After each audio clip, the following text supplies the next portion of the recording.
Show. My name is Jon Stewart.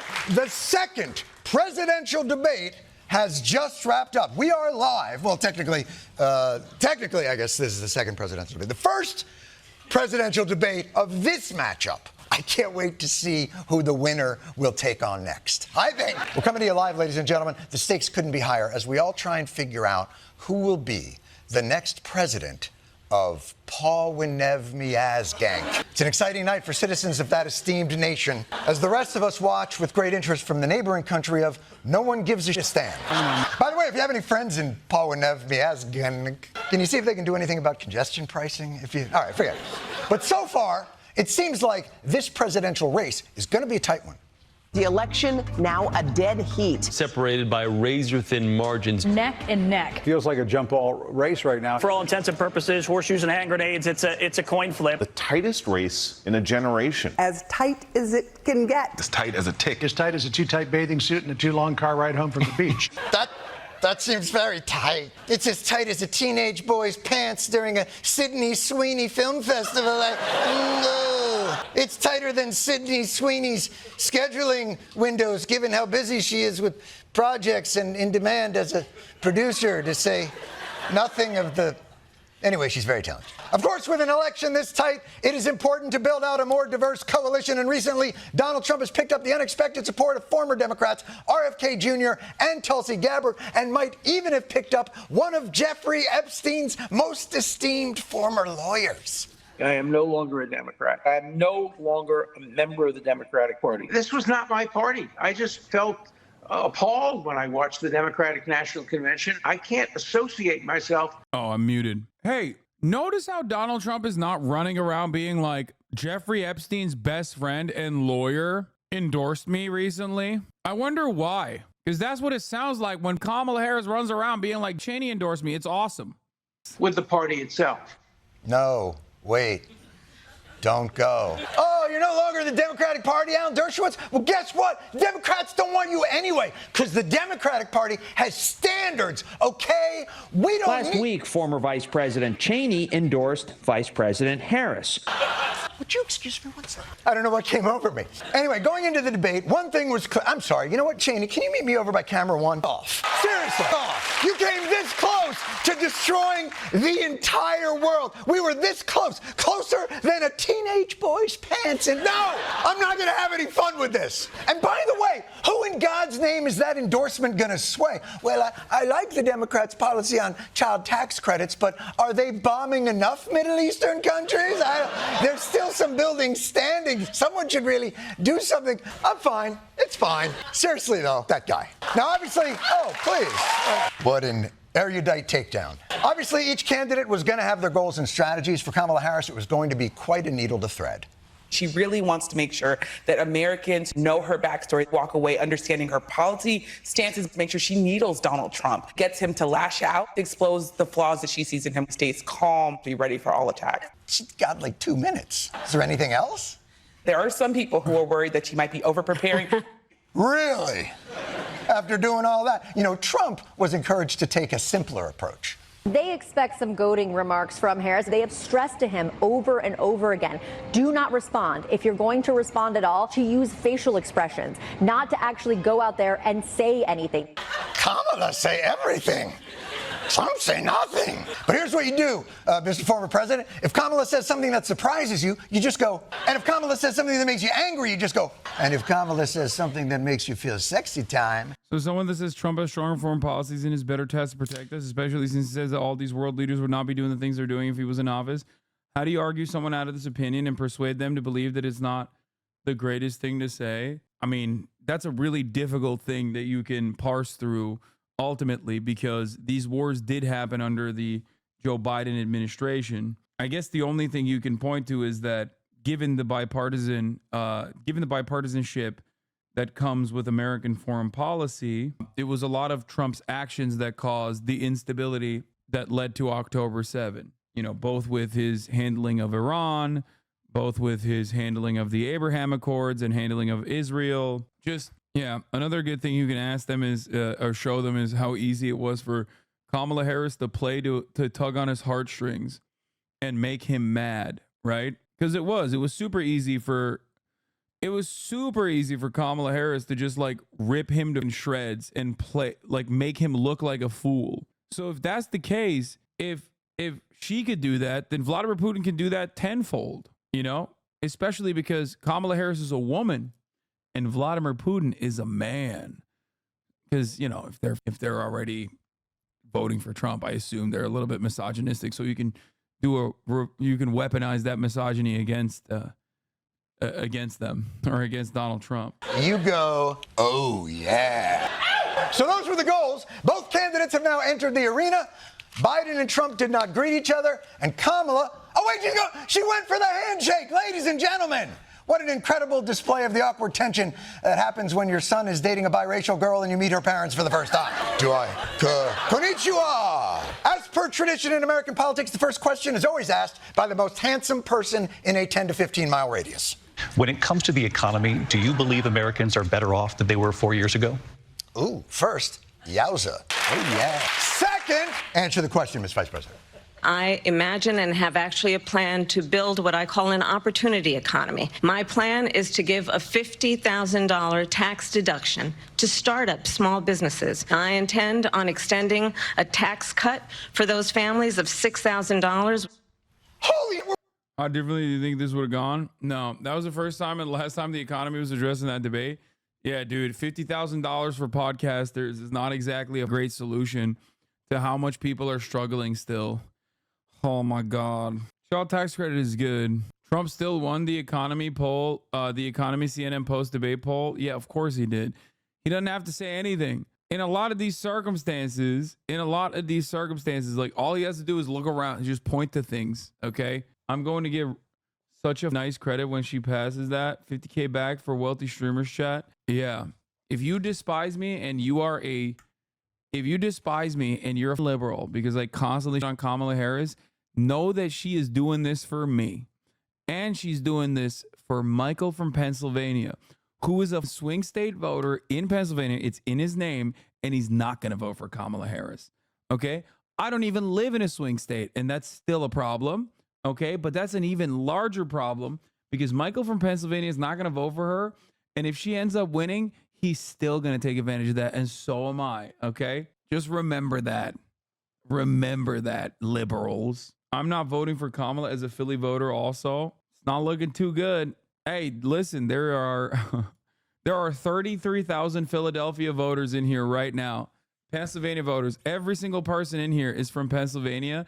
And every single person is saying, Kamala Harris, we're not voting for you unless you change trajectory and stop the... Seems to me like maybe she should listen. Seems to me like maybe she should listen. Here's another reason why you know this is like not an anti-Semitic position. Because if it was, it would mean it would be a right-wing position. And therefore, the Democrats would be desperately trying to grab these voters. Okay? Because they only care about right-wing voters. Whether hypothetical, whether imaginary, there's always a right-wing guy out there that the Democrats need to win the votes of. Never to the left, mind you. God forbid you shut the up. If you're a leftist, we hate you. We despise you. The party doesn't want you. But also, if you don't vote for us, you're a scumbag. Oh, dreary, eerie, the mistake on the lake. Let's go. Yeah. But Trump isn't going to stop the war on either. I don't understand. Yeah, you don't understand. Okay, you don't. Let me explain to you. Trump is currently not the president. Okay, and Trump is not a president that you can change the mind on unless you have like a couple trillion fucking dollars, right? Mary Madelson certainly has 100 million that he gave to Donald Trump, and she got her assurances that Trump will even annex, right? Or not the West Bank. Now, having said that, why do you vote for the Democratic Party? You probably aren't voting for the $50,000 in tax credits. You think she will be better, Kamala Harris will be better than Donald Trump. Why would Kamala Harris be better than Donald Trump? Well, because she can listen. She responds. She listens to your demands. Okay, well, you make demands when you have the highest type of leverage right before a goddamn election that is ass cheeks close to one another. Okay, and it doesn't seem like she's listening right now. So, I don't know. Maybe she should. What about abortion rights and the fact that women are dying because of a lack of health care? Yeah, that's a great question. Great question. Here's the answer. Last time this happened, you could say, what about abortion rights? And the fact that, immigrants are being evaporated at the border under Trump's objectively cruel and unusual policies. Notice how you're only saying abortion now and not the other thing? It's because Kamala is now on board with the other thing. Maybe next election cycle, you'll be saying, well, she has to go to the center on abortion. Actually, you won't say that. She's going to win, by the way, for the liberals who are upset and scared. She's going to win, most likely. That's my assessment still. It's, that's what I think. And then she's not going to do shit about abortion because she can't, because she's not going to win. She's not going to win both the House of Representatives and the Senate. And then you're going to spend the entire time being like, well, what can she do? She doesn't have the Senate. Okay. She doesn't have the Senate. What can she do? Okay. What can she do? And it's like, okay, but then why'd you vote for her? And then we go back to the same problem. Then you're going to be like, okay, well, it's because you didn't vote for her hard enough. And then she'll use that again to run again in 2028. My God, liberals. Yeah, because I've been dealing with this same exact talking points I've been dealing with this exact same talking points for the past 10 years. Okay. For the past 10 years, I've been dealing with these exact same talking points professionally since 2016. I know these talking points. Hello, Hasan from 2027. If you're watching this clip, are you bald yet? Did you beat Elden Ring DLC yet? Are you still gaming? I will not be balding by 2027 unless I stop taking Propecia for one reason or another. I don't know. You can't expect Kamala to go against the parliamentarian. Yep, there you go. Hasan, even if we have majority, how can you expect the president of the United States of America to whip the votes? There's always a spoiler. You don't understand, okay? You don't get it. We're one question in, we're all millionaires. Oh my God. Donald, your response to the question, is the economy better now than it was 4 years ago? We have millions of people pouring into our country from prisons and jails, from mental institutions and insane asylums. They're dangerous. They're at the highest level they are taking over the towns. They're taking over buildings. They're going in violently. Ladies and gentlemen, I just want to say, after surviving the PTSD of the last presidential debate, how unbelievably refreshing it is to go back to the same old, nobody's going to answer any questions. This is unbelievable. We're back. America is back. Yeah. You ask them a question, they just turn the tide and answer whatever they want to answer. And now that we're returning to... That was so crazy because it's like, bro, that's your strongest, that is the strongest issue that you have beyond immigration. What is your current look on the outcome of the election? Is it still the same, or do you think something has changed in the debate, even if slightly so? No, nothing fundamentally changed, because Kamala Harris didn't fundamentally change any aspect of her policies or the way she communicates certain things. She just presented a really good case for how she is not Donald Trump, and she is a normal Democrat. Your ass is going to get deported under Donald Trump. I don't think this is something that I don't understand, that liberals say, yeah, okay, I'll go somewhere else then. I'm still going to serve you 3-minute ad breaks, though, no matter where I go. All right. I might be in New Zealand. I might be in China. Okay. Probably not Turkey. But I'll still be serving 3-minute ad breaks at the top of the hour. You still be like, oh, man, this guy rich socialist, by the way. Okay. It's in Agenda 47. Yeah, I know, dude. What are you talking about? I know. No mention of minimum wage or Medicare for all means we're going to get major pump in our number. We're not going to get a major pump in our numbers. So far, they're trying to skate by as close as they can, relying on abortion only, and even if they're not making much in the way of promises for it. Yeah, I mean, there's not really too much you can say. She's going to say, she's going to codify Roe v. Wade. Why not Turkey? Come on, dog. I think you know why not Turkey. You won't be broadcasting on Twitch from China, bro. You're absolutely wrong, dude. I would be the white monkey of the Chinese Communist Party. They would let me do so much propaganda. They probably give me enough money so I could finally do the RT version for China. Okay? Me and Ben Norton, dude. Me and Ben Norton, baby. Out there doing the damn thing. Okay? That's the method. Biggest mistake for me was just not learning Mandarin, you know? Oh, Hasan forgets that certain chatters don't understand sarcasm and jokes. It's fine. I've given up. to the cliches, the standards of American political theater. I think it's only fair if someone would do the honors of the first baseless ad hominem. She's a Marxist. Everybody knows she's a Marxist. Her father's a Marxist professor in economics, and he taught her well. But when you look at what she's done to our country... Oh? She's about to be like, let's just do this. I'm gonna, boom, boom. She's about to, a Marxist, she's about to open up a can of ass capital on Donald Trump. Lindsay Davis, you better change the subject before the fingers on Kamala's hand unite. Would you go to Israel? Good one. Yeah, I'm trying to get assassinated, dude. That's a crazy thing to ask right now of all times, too. Like, I want to turn to the issue of abortion. Oh, boy. I'm not superstitious, but this is where the wheels fell off for Biden. He was asked about abortion, and he...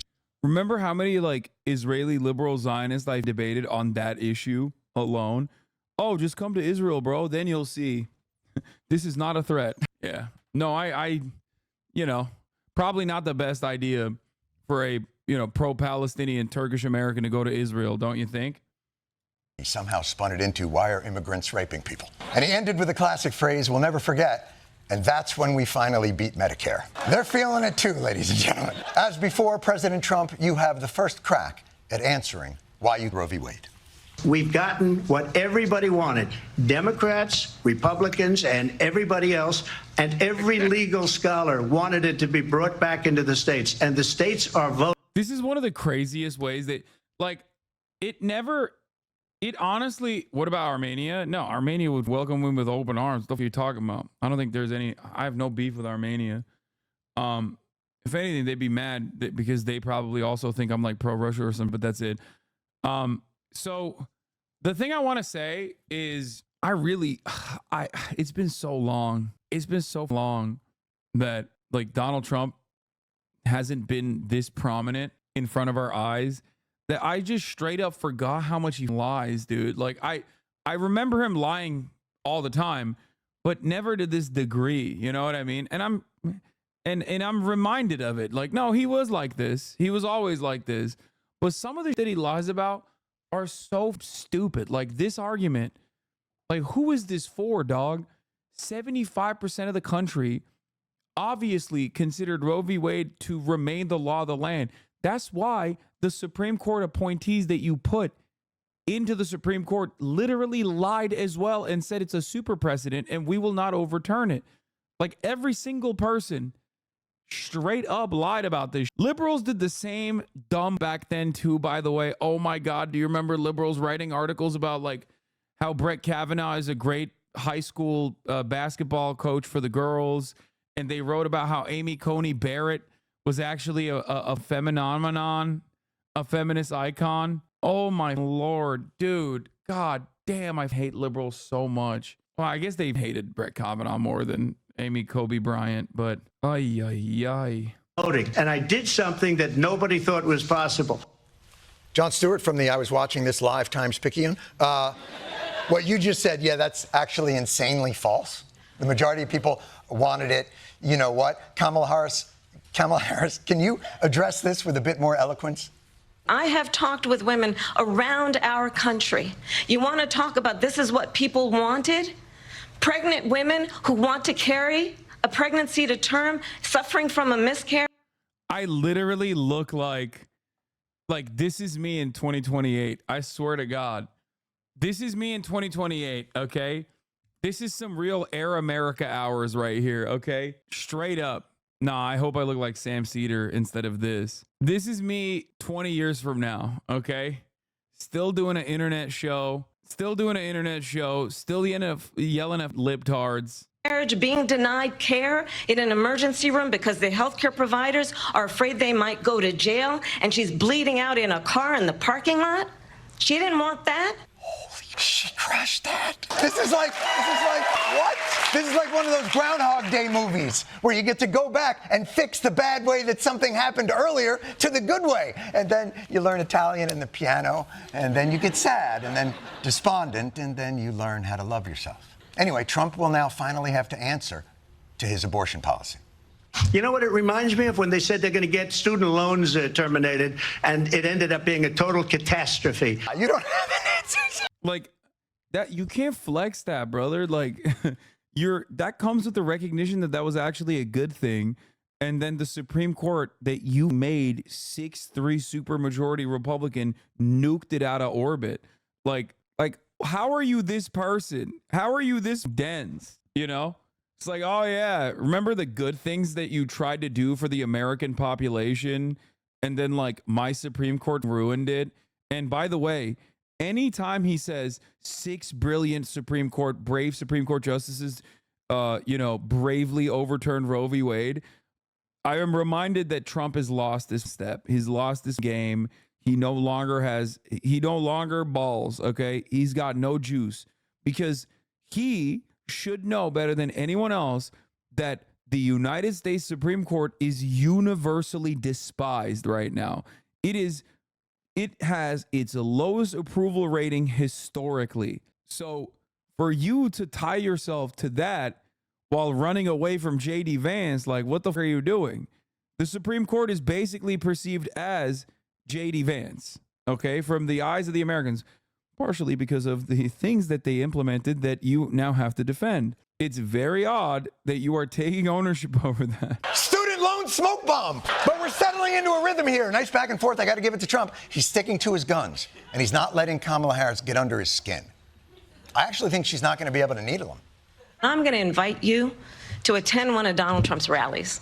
He will talk about windmills cause cancer. And what you will also notice is that people start leaving his rallies early out of exhaustion and boredom. Oh, he's just going to start taking off his earrings and be like, that's it, let's go. Folks, the eagle has landed. She has attacked what is Donald Trump's most cherished family member, his rally crowds. Donald. He's thinking about how it's true, and it makes him sad. I don't think it made him sad. I think it made him angry. He did think about how it's true, though, for sure. I think that was the pivotal point on the debate, where from that point on, he was like, oh. Remember your training. The question is about why the bipartisan immigration bill. You don't need to think about the other. First, let me respond as to the rallies.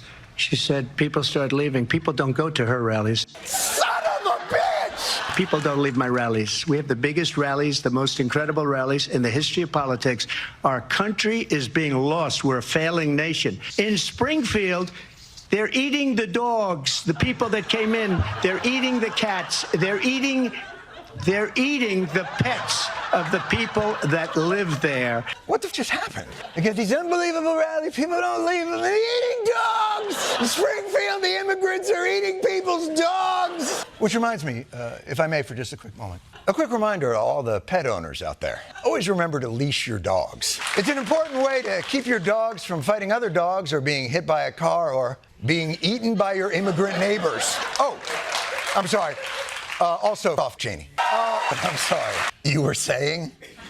I just want to clarify here. You bring up Springfield, Ohio, and ABC News did reach out to the city manager there. He told us. Like, well, everyone's having fun with the eating the dogs, eating the cat shit, but like, dude, I think it's funny, but like, I think there's something very scary underneath this, okay? And it is the fact that a story so unimaginably could gain prominence and legitimacy and be seen as the God's honest truth in such a short period of time by tens of millions of Americans. I think people don't get it. They don't understand. There are real, foreseeable, very negative consequences. Yeah. I said, very cool to every time the right on this website choose to make up about marginalized people, you're guaranteed to receive bomb threats. This happened with children's hospitals. And this is happening again and schools because they made shit up about trans people. Now it's happening to Springfield over Haitians. It's really up. There have been no credible reports of specific claims of pets being harmed, injured, or abused by individuals within the immigrant community. Well, I've seen people on television. Let me just say here, this is the people on television say my dog was taken and used for food. So maybe he said that, and maybe that's a good thing to say for a city manager. I'm not taking this from but television. But the people I'm on taking it from television the city saying their manager. dog was eaten by the people that went there. Again, the Springfield city manager says there's no evidence of that. Having spent some time in Springfield myself, I believe I know what's happening here. I believe Trump himself may be becoming one of Springfield's most famous residents. And I believe we have some footage. It's rotten being old. No one listens to you. Hey! Someone ate my dog! And finally, no debate with the former president would be complete without addressing the former president's closing number of the Trump show's first term. Mr. President, on January 6th, you told your supporters to march to the Capitol. You said you would be right there with them. Is there anything you regret about what you did on that day? It wasn't done by me. It was done by others. It would have never happened if Nancy Pelosi and the mayor of Washington did their jobs. I wasn't responsible for security. Nancy Pelosi was responsible. She didn't do her job. I had nothing to do with that other than they asked me to make a speech. I showed up for a speech. You spent 2 months riling up your base that our country had literally been stolen from them through fraudulent means, that you could never even get a whiff of in a court of law, and let yourself just abuse them. You pressed on. You abused their trust. You showed up for a speech. You've tweeted, "Join me on January 6th. It will be wild." But suddenly now, I was just a hired magician, did it? That's another very funny lie that Trump tells all the time. God, I love his deflections. Like, it would be really funny if it wasn't like also kind of terrifying that a lot of people believe this. But like with abortion, he just says, "Oh, all the legal scholars wanted me to overturn Roe v. Wade. Every American wanted me to do that, actually." It's like, no, that's not true. And you know that that's not true. And then with like January 6th, he says Nancy Pelosi did January 6th. But also all of the people that were arrested during January 6th, which Nancy Pelosi did, need to be released immediately because they're political prisoners. And also Antifa did January 6th, except all of the people that were arrested were not Antifa. They were patriots and should be released. Like, not a single part of this makes sense. It's like a child lying. Like, you have a child's brain, okay? And the worst part about it is, even though it doesn't make any dang sense, hella people believe it. They're like, nah, that's actually... No, he's right. Nancy Pelosi did do January 6th. And also, those guys are political prisoners, even though they were following Nancy Pelosi's orders. Bar mitzvah, I didn't do anything. I showed up with a hat and a rabbit, and then the whole party went out of control. And this is it, ladies and gentlemen. I don't know if this debate's going to change anything. I really don't. People are awfully set in the manner that they view these proceedings. What I think is a home run answer for one candidate, someone else views as a dodge or a lie or any of those other things. In some ways, it doesn't matter what they say anymore. But one thing will always be true, and it is the quality of the former president I respect the least. Whenever he is cornered and forced to face even the smallest of consequences for his own mendacity and scheming, he reverts to the greatest refuge of scoundrels. As Shaggy would say, "It wasn't me. I did nothing wrong. I just showed up. They're the ones who went crazy." This man who constantly professes to be your champion. Yeah, I mean, they won't hear you, dude. They won't hear you, okay? I mean, he's right, but they won't hear you. Also, you know who's on the Trump train, dude? And this is why I'm definitely voting for Joe Biden? Joseph Robinette Brandon. That's right, folks. In the interest of experiencing true bipartisanship, Joseph Robinette Brandon, as a joke, as a goof, as a gaffe, but I will take it very seriously, put on a MAGA hat. Presidential hat. Presidential seal on it. You want to autograph it? Oh, sure. Yeah. You remember your name? I don't remember my name. I'm slow. You're an old part. Yeah, I know, man. I'm an old guy. And you're an old part, right? I know you would know about that. What? About being old. Oh, I know. All right. I'm a young timer. God, he's so... Okay, this is... Man, he's good. This is why I used to say he's a good retail politician, okay? Because this got Riz, bro. That That is Riz, okay? He's good. When he's got it, okay? That's cute. Like, straight up. I mean, he's a genocider, a piece of, but in terms of like retail politics, he's doing it. That's why I'm voting for him. That's why I'm writing his name, okay? You know, he reminds me of the guys I grew up with. There was always one in the neighborhood. Damn, we just called him out in the entire room. He reminds me of the guys I grew up with. There's always one in the neighborhood. That's crazy. There you go, man. I need that hat. Want my autograph? Hell no. You know my name. Come on. I ain't going that far. Do a selfie. There you go. Dude, this is why I'm voting for him, because I believe that the only way that you can be bipartisan as a Democrat is if you are literally a Republican, okay? And that's why I'm voting for Joseph Robinette Brandon.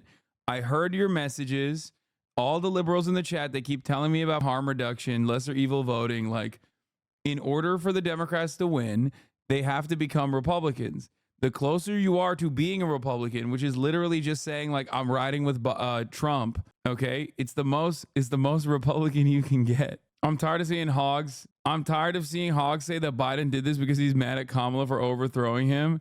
Yeah. Hey, I'm proud of you now. Remember, no eating dogs and cats.